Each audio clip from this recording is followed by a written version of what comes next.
अस्सलाम वालेकुम स्टूडेंट्स, आज हम लोगों ने पढ़ना है चैप्टर नंबर 12 इलेक्ट्रोस्टैटिक्स। इलेक्ट्रोस्टैटिक्स क्या होता है?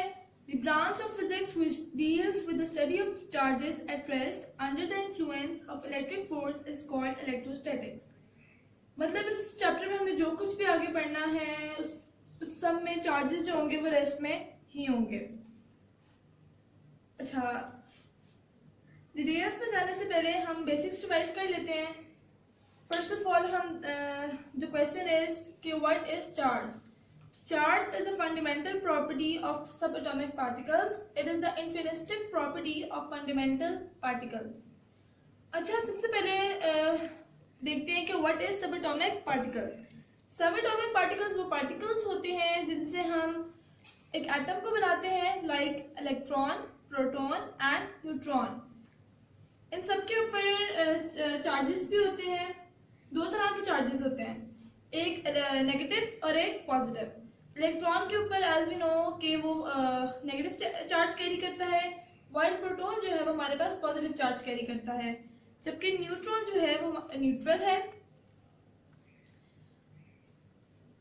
अच्छा, इसमें सेकंड वर्ड जो यूज किया गया है वो है इलेक्ट्रिक फोर्स। अब इलेक्ट्रिक फोर्स क्या होता है? इलेक्ट्रिक फोर्स वो फोर्स होती है the force which holds the negative and positive charges that make up atoms or molecules is called electric force.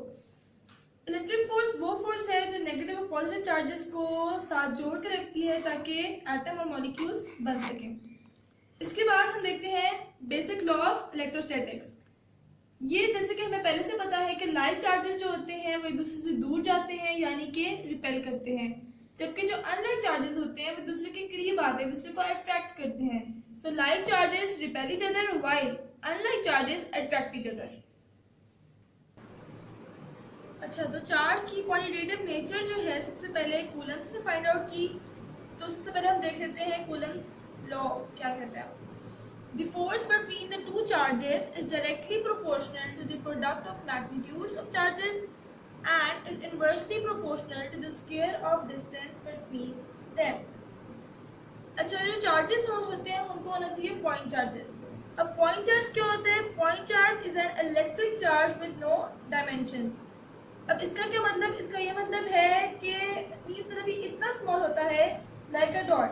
मतलब इनका जो डिस्टेंस है, distance between the two charges is much and much greater than the size of the charge.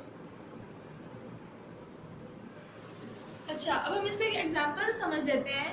For example दो charges ये हैं Q1 and the other is Q2। ये दोनों separate हुए हुए हैं एक डिस्टेंस से R। अच्छा, अब इसका मैथमेटिकली फॉर्म देख लेते हैं इसका। सबसे पहले जो फर्स्ट लाइन थी हमारी, the force between the two charges is directly proportional to the product of magnitude of charges. इसी लाइन को जो फर्स्ट पार्ट है इसको हम मैथमेटिकली फॉर्म में लिखते हैं, F is directly proportional to Q1 multiplied by Q2। ये उसकी फर्स्ट लाइन होगी। एंड इज इनवर्सली प्रोपोर्शनल, और स्टेटमेंट में दोबारा आते हैं, and is inversely proportional to the square of distance between them. अब यहाँ इसका मैथमेटिकल फॉर्म देख लेते हैं, F is inversely proportional to 1/r square। अब इन दोनों को हम कंबाइन करके लिख लेते हैं, F is directly proportional to the product of their magnitudes divided by the square of their distance। जब हम प्रोपोर्शनैलिटी का साइन फिनिश करेंगे तो हमारे पास यहाँ आ जाएगा साइन इक्वल्स टू का, और जब हम प्रोपोर्शनैलिटी का साइन ख़त्म करके इक्वल्स टू का साइन लगाते हैं तो हमारे पास उसके कांस्टेंट आ जाता है विच इज़ के प्रोपोर्शनैलिटी कांस्टेंट, जिसको हम यहाँ पर इलेक्ट्रोस्टैटिक कांस्टेंट भी कह सकते हैं। बाकी एज इट इज लिखा गया। अब के की वैल्यू है 1/4 पाई एप्सिलॉन नॉट। इसके अंदर 4 भी कांस्टेंट है, पाई भी कांस्टेंट है, एप्सिलॉन नॉट भी कांस्टेंट है। अच्छा, अब यहाँ पर एप्सिलॉन नॉट क्या होता है? Epsilon not is called the permittivity of free space. Permittivity of free space अब क्या होता है? It is a measure of how electric field affect and is affected by dielectric medium. Dielectric medium वो medium होता है जो हम दो चार्जेस के दरमियान रखते हैं। वो एयर भी हो सकता है, फ्री स्पेस भी हो सकती है। एप्सिलॉन नॉट की जो वैल्यू है वो है 8.85 मल्टीप्लाई बाय 10⁻⁻12 पर न्यूटन पर स्क्वायर मीटर कूलम स्क्वायर।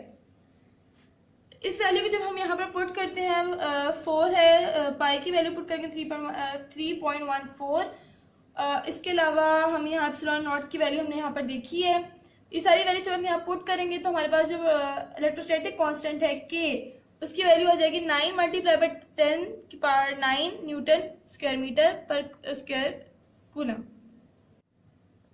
अच्छा, तो जो कूलम फोर्स होती है वो एक म्यूचुअल फोर्स होती है। अब म्यूचुअल फोर्स से मतलब force exerted by Q1 on Q2 and Q2 on Q1, वो फोर्स जो हम Q1 Q2 पे एक्सर्ट कर रहा है और Q2 Q1 पे एक्सर्ट कर रहा है is equal in magnitude but opposite in direction. Magnitude में दोनों एक दूसरे के इक्वल है, जबकि जो उनकी डायरेक्शन है वो एक दूसरे से ऑपोजिट है। जो फोर्स Q2 Q1 पे एक्सर्ट कर रहा है, Q2 Q1 पे एक्सर्ट कर रहा है, वो होगी इस डायरेक्शन में, जबकि जो फोर्स Q1 Q2 पे एक्सर्ट कर रहा है वो होगी इस डायरेक्शन में। अब इसके जो फोर्स Q2 Q1 पे एक्सर्ट कर रहा है वो होगी F12, वाइल जो फोर्स Q1 Q2 पे एक्सर्ट कर रहा है वो होगी F21। अब इनके यूनिट वेक्टर्स अगर हम देख लें, यहाँ लिख देंगे R12 एंड Q2 का जो यूनिट वेक्टर होगा वो होगा R21। अच्छा, अब क्योंकि कंसिडर हम कर रहे हैं कि Q1 एंड Q2 दोनों चार्जेस हमारे पास पॉजिटिव हैं, और अभी हमने पीछे लॉ पढ़ा था, बेसिक लॉ ऑफ इलेक्ट्रोस्टैटिक्स, उसमें था कि like charges repel each other. इसका मतलब है कि अगर दोनों चार्जेस हम पॉजिटिव कंसिडर कर रहे हैं तो दोनों चार्जेस होंगे लाइक। इसका मतलब है कि इनके दरमियान जो फोर्स है वो अट्रैक्टिव नहीं होगी बल्कि रिपल्सिव फोर्स होगी। अच्छा, जैसे कि हमने देख लिया था कि इनका मैग्नीट्यूड जो है वो सेम है, वाइल इनकी जो डायरेक्शन है वो ऑपोजिट है। तो इससे हम ये लिख सकते हैं कि R12 R21 के इक्वल है मैग्नीट्यूड में, लेकिन उसकी डायरेक्शन ऑपोजिट है। तो हम इसको इस तरह लिख सकते हैं R12 is equal to minus R21। इसको हम फोर्स में भी इसी फोर्स को भी हम इस तरह लिख सकते हैं, F12 is equal to minus F21। अच्छा, अब इसको हम वेक्टर फॉर्म में अगर हम लिख लेते हैं तो F is equal to 1/4 pi epsilon not Q1 Q2 over R square. ये जो पार्ट है हमारे पास, ये वाला, ये होगा इसका मैग्नीट्यूड फॉर्म, इसका मैग्नीट्यूड शो कर रहा है। जबकि जब हम R कैप इसके साथ लगाएंगे तो इसका मतलब है कि यूनिट वेक्टर हम लगा रहे हैं। यूनिट वेक्टर शो करता है डायरेक्शन, ये पार्ट फोर्स का शो कर रहा है मैग्नीट्यूड, जबकि जो हमने लगाया R ये शो कर रहा है ये शो कर रहा है इसकी डायरेक्शन। अब हमने न्यूटन का थर्ड लॉ पढ़ा था, that to every action there is an equal but opposite reaction. तो यहाँ पर भी हम इस वाले बात को हम कूलम्स लॉ मतलब कह सकते हैं कि Coulomb's law is in accordance with the Newton third law of motion, as इनका जो मैग्नीट्यूड है हमारे पास वो इक्वल है, वाइल ये दोनों ऑपोजिट में जो हैं एक दूसरे से ऑपोजिट हैं। अच्छा, अब हम आगे आते हैं, अब हम स्टडी करते हैं effect of medium on electric force between the two charges. अगर हम दोनों फोर्स के दरमियान एक डाइलेक्ट्रिक पुट करते हैं एज ए मीडियम, जो कि नॉर्मली एक इंसुलेटर होता है, then it will reduce the electrostatic force as compared to free space by a factor ER called relative permittivity, whose value varies with nature of dielectric. Thus, in the presence of dielectric, the Coulomb force becomes, ये वो force है जब हमने dielectric put करने से पहले की जो फोर्स थी वो ये थी। जब हमने डाइलेक्ट्रिक को लेकर आए तो हमारे पास ये वाली force I, 1/4 pi epsilon not epsilon R Q1 Q2 over R square. अभी हमने यहाँ पर जैसे पढ़ा था कि ये जो it will reduce electrostatic force as compare to free space by a factor epsilon R called relative permittivity. ये जो एप्सिलॉन R है इसको हम रिलेटिव परमिटिविटी कहते हैं। 1/एप्सिलॉन R को हमने ले लिया कॉमन, बाकी जितनी वैल्यू थी हमने नीचे लिख दी। इसके अलावा अब ये जो हमने ये वाली वैल्यू आप अगर यहाँ पर देखें तो ये F के इक्वल है, ये वाली वैल्यू यहाँ पर F के इक्वल है, एग्जैक्टली ये वाली वैल्यू। तो हम इसकी जगह, इस वैल्यू की जगह हम यहाँ पर F भी लिख सकते हैं।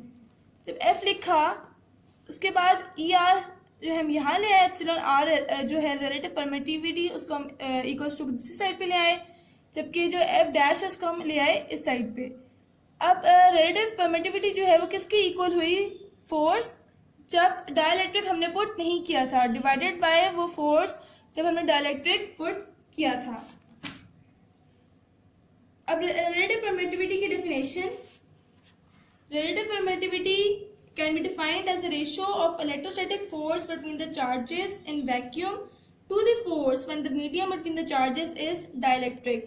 वही जैसे जो भी मैंने आपको बताया था कि एक रेशियो है, relative permittivity एक रेशियो है, electrostatic force between the charges in vacuum ऊपर वाली, जब कोई भी बीच में डाइलेक्ट्रिक मीडियम मौजूद नहीं था, जबकि to the force when the medium between the charges is a dielectric. ये डाइलेक्ट्रिक पुट करने के बाद ये जो हमने फोर्स फाइंड आउट की थी, इसको हम डाइलेक्ट्रिक कांस्टेंट भी कहते हैं। रिलेटिव परमिटिविटी को डाइलेक्ट्रिक कांस्टेंट भी कहा जाता है।